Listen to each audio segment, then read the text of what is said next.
Mining time series data. You can look here. Mining we are doing over various complex data types. So in that series, in that order, a new special type of data is the time series data. Time series data is a data which is stored in a chronological order. Okay, the data arranged chronologically means there will be one compulsory dimension, and that is nothing but that is the time, because whatever analysis we will do, it will play one more important role. So let's have a look these at this time series data. So a time series data set consists of sequences of numerical values obtained over a repeated measurement of time. Repeated measurement of time means repeatedly you are taking. Suppose for 1 year you have completed. For 1 year you whole data you have completed.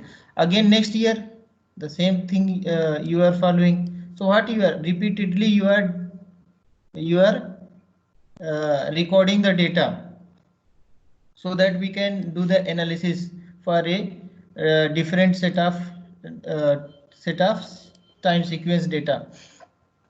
So you can see here the value are typically measured at equal time intervals. Suppose if I want to store the data, I can store at the time interval minute wise, hour wise, day wise, or year wise. So these are the different intervals that I use or anybody use to store the data. So there are some. It has the vast variety of applications in the different domains. Some of the listed here, like you can see here, stock market analysis. That is a very important area in which the time series data is used and mining is done to get the insight over the stock price. Then economic and sales forecasting, country wise or whatever domain you are specifically choosing, for that you can do for sales, for economic. Then budgetary analysis, for budget analysis. Utility study, meaning of this that how much the customers are satisfied, whatever facility we are providing, like electricity we are, utility is there, we are providing, it is reaching to the customer or not. If it is reaching, how much they are satisfied. This type of utility study we can do. Next, inventory studies, the stocking of the items or goods in your shop or your whatever shopping mall you are preparing. Workload projections and the process and quality control. So these are the different, some of the few mentioned topics over that the time series database mining is done. Okay, so they are also useful for studying natural phenomena. These time series data is very applicable in this type of situations, like atmospheric temperature, wind, earthquake, scientific and engineering experiment, and medical treatments. So these are the different. So now you can see here the mining of time series data has its very advantageous in different fields. So one is the regression and trend analysis in time series data. You can see here. So regression is a very good method for doing all these things. And regression method you already know. Just we will tune this concept into time series data. So regression analysis of time series data has been studied substantially in the field of statistics, okay, and signal analysis. Okay, one may go beyond, need to go beyond pure regression analysis and perform the trend analysis. This is very important. What we will do here, we will study the trend analysis. Trend means the tendency, whether what is the tendency of the thing that is happening. So for many practical applications, trend analysis builds an integrated model using the following four major components. In business environment also it is very widely used. So what are the major components, are we also call it is a movement. So which type of movement is there, and that will tell that will be covered by the trend. So to characterize the time series data, we use these four terms. You can look here. What is the trend or long-term movement? So trend or long-term movement, what is this? This will tell whether the movement is upward or downward, and it is not. It is a long term means it will cover more than 5 years of data. You will do the analysis over that period, sometimes more than 7 to 8 years. So what it does, these indicate the general direction in which a time series graph is moving over a time. For example, using a weighted moving average and the least square methods to find the trend curves such as the dashed curve. In the next figure we will see here. You can see this is the trend. Original data you have plotted here, but you have applied some method. Okay, you can this that so this is a trend. Okay, for 10-day movement 10-day moving average. So these are the methods that we use for like the weighted moving average and least square methods to draw these trend lines. Okay, and sometimes moving average only, these methods we will see in the example in the coming slides. Okay, so how we do? So what will happen if you see when I have plotted the time series data? Okay, so what may happen? Your graph, your trend or your movement may be this side, and this is nothing but this is the upward movement. This is a upward movement, and the movement may be down like this. So this is the downward movement. This is nothing but downward movements. So these two types of movement you can see in the trend or long term movements. Okay, next one is the next means for you can see, you can understand this example also. So for this example, our upward movement, you can see the population of the country. So population of country always goes up. So this is a upward movement in a long term. Okay, next one is the downwards means you can understand this by example of like death rate of the child. Okay, due to the medical facility coming to help the peoples. So because of these medical facilities, now child death rate is decreasing. So this is a trend that will go downwards. So this you can understand, this is these are the different movements. Next one is the cyclic movement.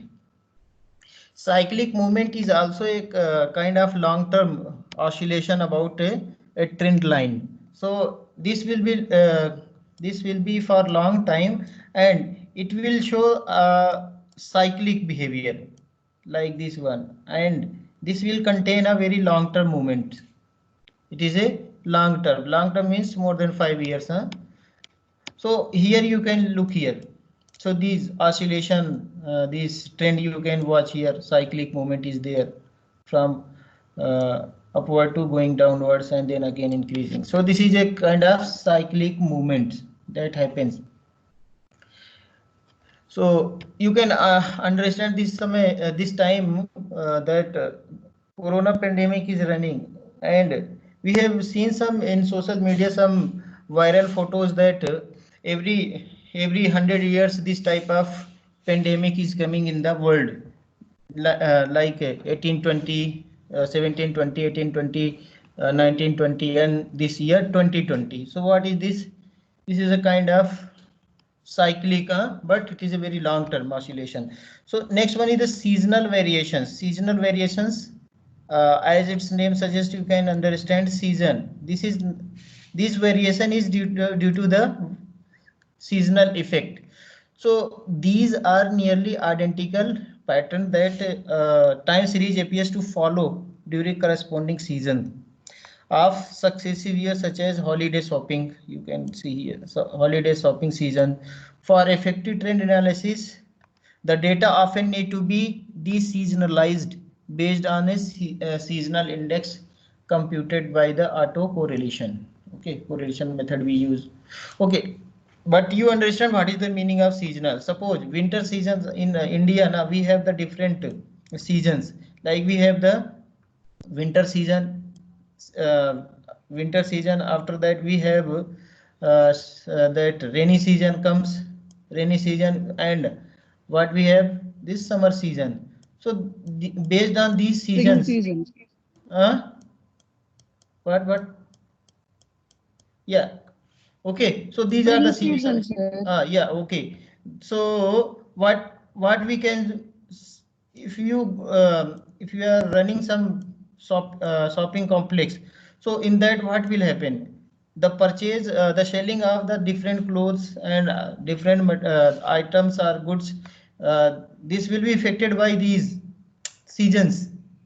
It will affect your, it will affect your that total shell in the particular season. It will be higher. So what is happening, this is not any other thing, it is a short term, this will be a short term kind of things.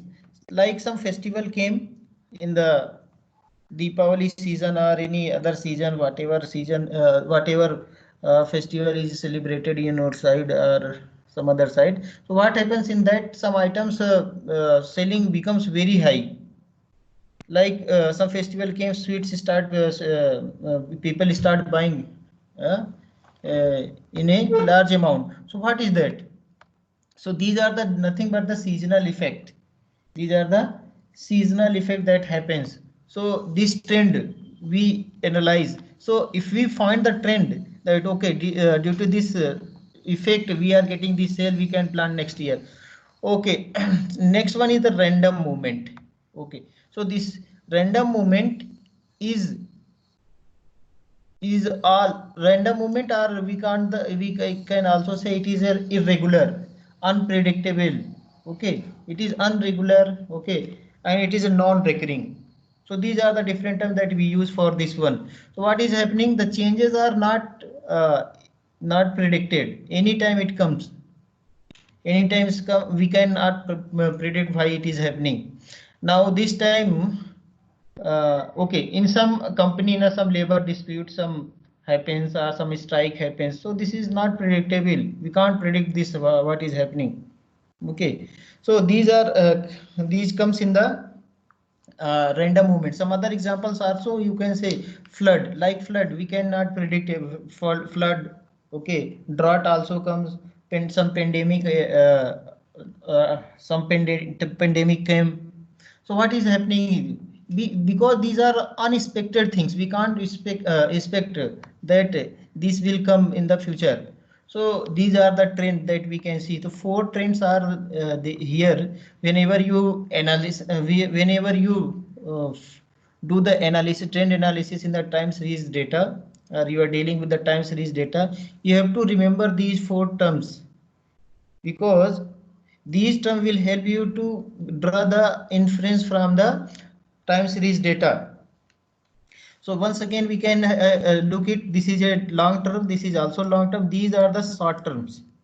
Here the prediction is not possible because it is irregular. This is due to the some seasonal effect that is happening. There's cyclic movement after long term, some cyclic trend you will see, and in trend or long term this will be the upward or long downwards. For example, we have given the population growth and the health due to the health facility, the decrease of the death rate downwards. Okay, so you have seen this trend, these trends we draw. So time series data, this is data for stock price of electronic over the time. So the trend is shown with the dashed curve calculated by the moving average. So these are the different method we use for drawing the, you can look here. These were some for 2003, 4, 5, 6, 7, 8, 9, 10, 11, for different years. Okay, and this is a days of years. Days of years means uh, from 0 to 360, 65. Oh, sorry, 1 to 365 years. So each day this trend is now drawn. So we can find what is the behavior. So this trend you can find. So, like here you can see here around this year what is happening. If some sale is there or whatever here the trend for which you are measuring. So what is happening here? The downfall is coming. So you can plan this place. Okay, and this is the peak time. You can see you will in this interval you can see this is the peak time. So you can plan whether your interest is this one. If it is a stock price, then what you will do, and it is a year downward. So what you can do when you are reaching here, you can sell. When you are reaching here, you can purchase. So this type of trend, if you have already analyzed, then you will wait for this period of time. Okay, for long term. Next one is the regression and trend analysis in time series data. The trend analysis can also be used for time series forecasting. Okay, time series forecasting, that is finding a mathematical functions. So here we can find some mathematical functions that will approximately generate the historic patterns in the time series, and using it make long-term or a short-term predictions. So one mathematical model, suppose for example y is equal to mx plus c kind of formula you prepared, and using this you can make the predictions for future, for short term also for long term. So one very important is the ARIMA. This is used auto regressive integrated moving average. So this is a technique that we use for finding the trends. For and also some long memory time series modeling is also there. Just we have to name, we are naming here because the two in depth study it is not in the syllabus. So we just know what is these terms, what are different terminology, and how trend analysis in time series data is done. Okay, for further study you can go for the different reference books. Okay, so you can see here auto regressions are popular methods for the such analysis. Okay, you can see here the trend, cyclic, seasonal, and irregular movements. That for trend analysis the terms we had studied. So it can be represented by, okay, this trend can be represented by C, T, and cyclic with C, seasonal with S, and irregular, that is random, by the I. So we can formulate something. Okay, we can formulate like we have this dependent variable y is equal to t multiplied by c multiply s by s by I. So you can multiply, you can generate one formula based on your based on your observation of the data. So you can plan any methods, but the objective is to learn to model a mathematical model you can generate for analysis of your time series data. Okay, so how we can determine the trend of the data. So trend, if you have data, you can draw the you can plot, whether scatter plot or bar chart, whatever it is there, you can draw. But how can we determine the trend of the data? So trend of the data can be determined with some methods. You can look here. The trend is the trend is can be uh, can be determined by using the, see, you can see here this y1 y2 y3. See here what is happening, one subsequence is here. After that this set of, okay, sequence is there. What is happening, you observe what is happening here. So I am starting from 1 to n and divided by total number of terms, and then what, I removed this y1 here, you can look here, and I moved one step forward. Okay, n plus 1, y n plus 1 divided by 1. So this is nothing but this is the uh, this is the moving average of order n. This is the formula for calculating the average of moving average of order n. Okay, so this is the formula that we can use for the finding the trend. Next, this can also be tuned to find the weighted arithmetic means. So a moving average tends to reduce the amount. So why we use this one? So moving average tend to reduce the amount of variation present in the data set. Some variations are present in the data that can be reduced. Okay, so thus the process of replacing the time series by its moving average eliminates unwanted fluctuations. Okay, and is therefore also referred to as a smoothing of the time series data. So this term is interchangeably used. Sometimes we can also say it is a smoothing of time series data. Okay, if weighted arithmetic means are used, weighted means if you are considering the weight also with these values and you divide it by n, then this formula will be changed to the weighted moving average. If you are including weights also, we'll look it with the example. Okay, so you can look here. Original data I am having 372. Okay, before that you go through these questions. It will be very good for the to understand. So given a sequence of 9 values, we can compute its moving average of order 3. Okay, and its weighted moving average of order 3 using the weight we have to decide by yourself. 1, 4 and 1. This information can be displayed in the tabular form where each value in the moving average is the mean of 3 values immediately above it, and each value in the weighted moving average is the weighted average of the 3 values immediately above it. Okay, leave it. Then you can see here 9 values are there. They are deliberately it is written in a group form. So you can see here. So what we can do, move if we found the if you want to compute the moving average of order 3. So how we will compute? You add all these values and you divide it by how many, because we are taking the order 3 divided by 3. Okay, so you will get the 4. So how we are getting here? We are getting the 4. Next, moving average, you leave 1 and you start 3 3 in a 3 3 grouping. You can compute this value. Now next you can see here. So if you can see here, I got 4. 3 plus 7 plus 2 divided by 3, I got 4.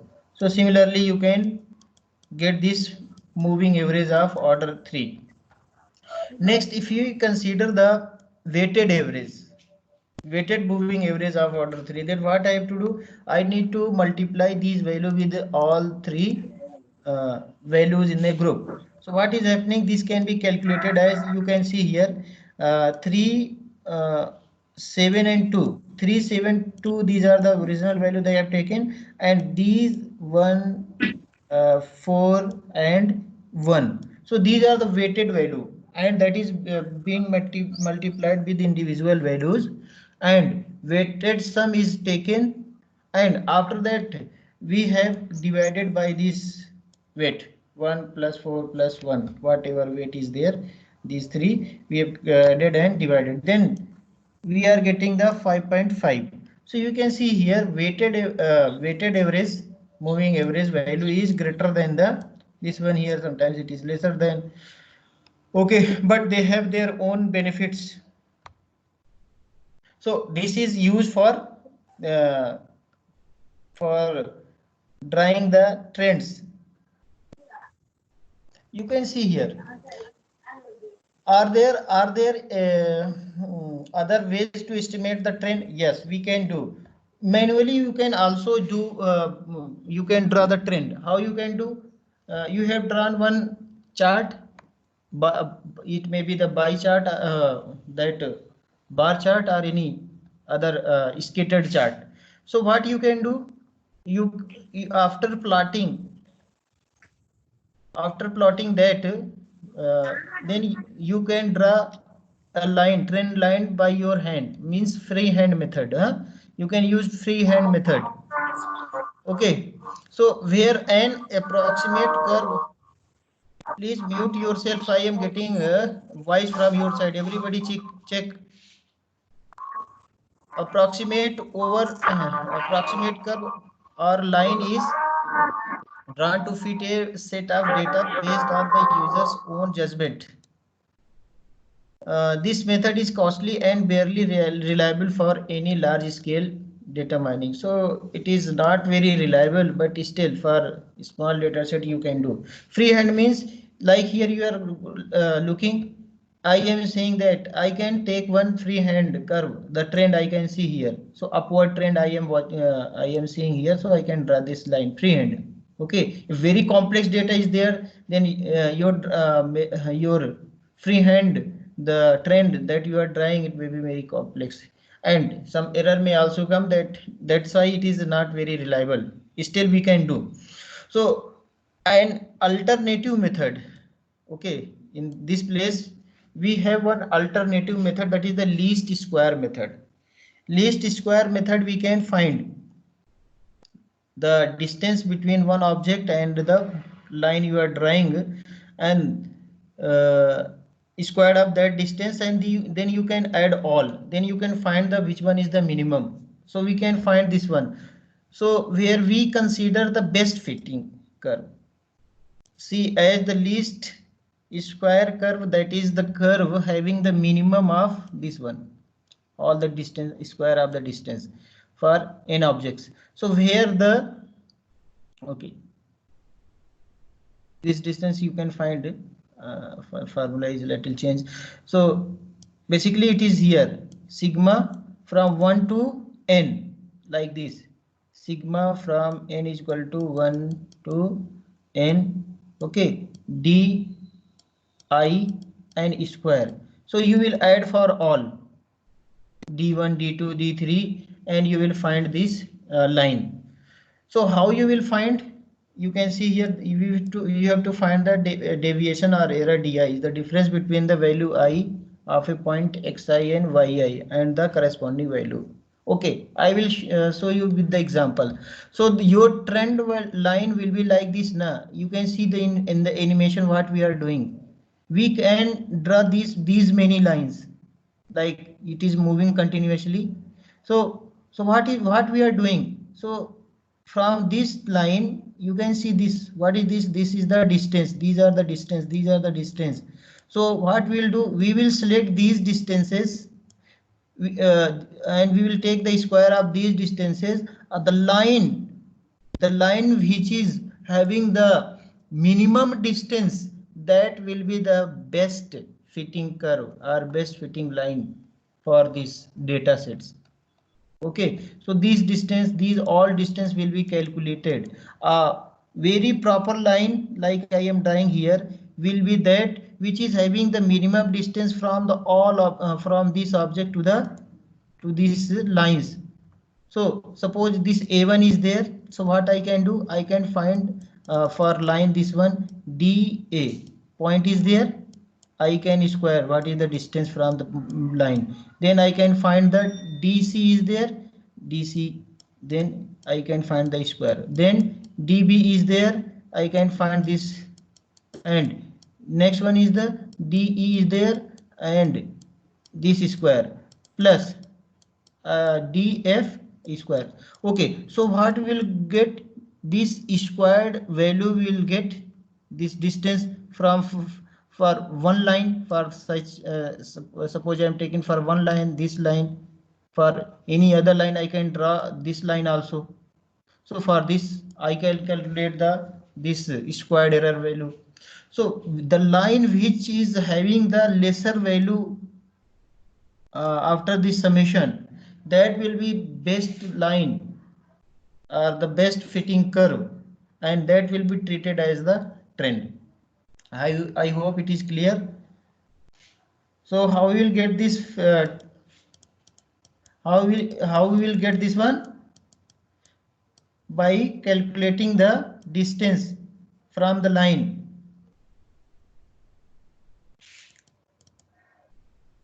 Okay, so next we can go. You understood this one? Shall I repeat how the minimum distance will be calculated? Okay, So next one is the okay trend line. We discussed here how to draw one free method, free hand method, and next one is the this least square method. Least square method we have seen. Next one is the next example is of how to find the similarity search in a time series data. Similarity search, that is also very important aspect, and we'll have the discussion over what are the different methods. So unlike normal database queries, okay, which find the data that match a given query exactly, a similar search finds okay data sequences that differ only slightly from the given query sequence. Okay, so many times reach similarity queries require subsequence. Subsequence means we have one sentence or anything you can transaction is there, in that matching of subsequence means a small portion of that. That is finding a set of sequences that contains subsequences. Okay, that are similar to a given query sequence that we fire the query and we will find that subsequence in the given bigger sequence. So for similarity search, what we do, it is often first thing you do whenever you are going to do this similarity search. First you do the transformations. Why we will do the transformation? Because it will perform the dimensionality reduction and transformation and reduce the data. It will reduce the complexity of your data. Unrelevant data or feature will be removed so that the data can be more that may be more qualitative. So for this purpose, what we do, we use the discrete Fourier transformation. Mathematical methods are there. Discrete wavelet transformation is there. SVD is also there. Singular value decomposition method is also used for this purpose, which is based on the PCA, that is the principal component analysis. So these are the pre-processing kind of things that you will do on the time series data for reducing the dimensionality, and you will transform different transformation methods we covered in the pre-processing already. Okay, so you can see here a given set of time series sequence S. Okay, so there are two types of similarity searches. With two types you can do this one. So what is the first one? Subsequence matching. Okay, what you can do, you can do the subsequence matching. Whatever subsequence is there, you can match and you can find whether it is there in the long sequence or not. Next one is the whole sequence matching. Subsequence matching finds the sequence in S that contains subsequences that are similar to a given query sequence. Whatever sequence we have given, like I want to find this sequence in the query A, B, A, okay, B, this type of sequence I want to find. So if it is there, okay, then we'll go get. If some similar kind of things is also there, then also acceptable, but you have to clear what you want to do, subsequence matching or whole sequence matching. So for this we use the regular expressions in the your Unix and Linux cell programming subject was there. In that you already have studied this regular expressions. Okay, in that regular expressions you can write, you can find the different subsequence matching expressions. So that is the same thing. It is also applicable here in data mining also, and in SQL also. SQL structured query language, we use the like constraint we use for finding some name which last name is having some series or some small sequence, okay, or surname is there, or where the name ready is coming in all the names, last names. So what we can do, we can find this type of sequence there. In SQL query it is possible, it is done complete matching, and it depends upon the what type of matching you want to do. Okay, so we will learn these time sequence mining with the example of what we call Veka tool is there in your syllabus, because you are familiar with the Veka tool. So we'll see the Veka tool, and we'll perform the forecasting of the population using the Indian population data sets. Okay, so I am switching to that portion. Let's see whether it is there or not.